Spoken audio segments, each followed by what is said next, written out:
ಪ್ರೇತ ವಧುವಿಗೆ ವರ ಬೇಕಾಗಿದ್ದಾನೆ ಅನ್ನುವಂತಹ ಜಾಹೀರಾತು ನೀಡಿದ್ದಾರೆ ಪೋಷಕರು. ಈ ಒಂದು ಜಾಹೀರಾತು ಸದ್ಯ ಭಾರಿ ವೈರಲ್ ಆಗ್ತಾ ಇದೆ.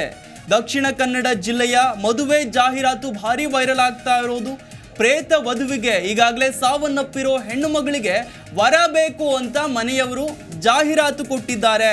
ಪುತ್ತೂರು ಕುಟುಂಬವೊಂದರ ಈ ಜಾಹೀರಾತು ಭಾರಿ ವೈರಲ್ ಆಗ್ತಾ ಇದೆ.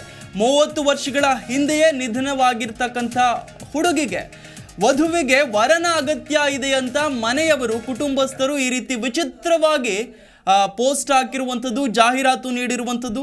ವರನಿದ್ರೆ ದಯವಿಟ್ಟು ಸಂಪರ್ಕಿಸಿ ಅಂತ ಕುಟುಂಬಸ್ಥರು ಪೋಸ್ಟ್ ಮಾಡಿದ್ದಾರೆ. ಜಾಹೀರಾತಿನಲ್ಲಿ ಮೃತಪಟ್ಟಿರೋ ಹುಡುಗಿಯ ವಿವರವನ್ನು ಕೂಡ ಪ್ರಸ್ತಾಪ ಮಾಡಲಾಗಿದೆ.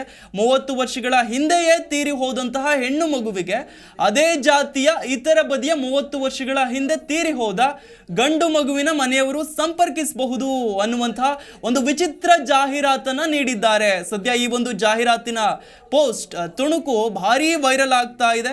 30 ವರ್ಷಗಳ ಹಿಂದೆಯೇ ಮೃತಪಟ್ಟಿರ್ತಕ್ಕಂಥ ಪ್ರೇತ ವಧುವಿಗೆ ಈಗ ಮದುವೆ ಮಾಡಬೇಕಾಗಿದೆ, ವರ ಬೇಕಾಗಿದ್ದಾನೆ ಅನ್ನುವಂಥ ಒಂದು ವಿಚಿತ್ರ ಜಾಹೀರಾತು ವೈರಲ್ ಆಗ್ತಾ ಇರೋದು. ದಕ್ಷಿಣ ಕನ್ನಡ ಜಿಲ್ಲೆಯ ಮದುವೆ ಜಾಹೀರಾತು ಇದು. ಕುಟುಂಬಸ್ಥರೇ 30 ವರ್ಷ ಹಿಂದೆಯೇ ಮೃತಪಟ್ಟಿರುವಂತಹ ವಧುವಿಗೆ ವರ ಬೇಕಾಗಿದ್ದಾನೆ ಅಂತ ಜಾಹೀರಾತು ಕೊಟ್ಟಿದ್ದಾರೆ.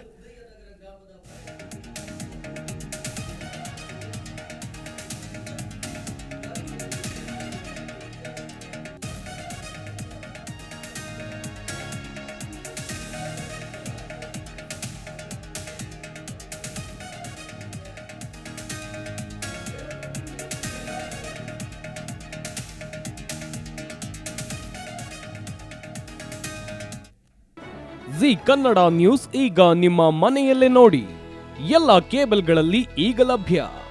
ಸನ್ Direct 292, Jio TV 1334, U digital 162, city cable 51, GTPL 17, Abhishek cables 821, rock line telecommunication 51, Shri Basaveshwara number 60, Vinayaka digital number 53, in digital number 896ರಲ್ಲಿ ನಿಮ್ಮಿಸ್ತದ ಜಿ ಕನ್ನಡ ನ್ಯೂಸ್ ನೋಡಿ ಆನಂದಿಸಿ.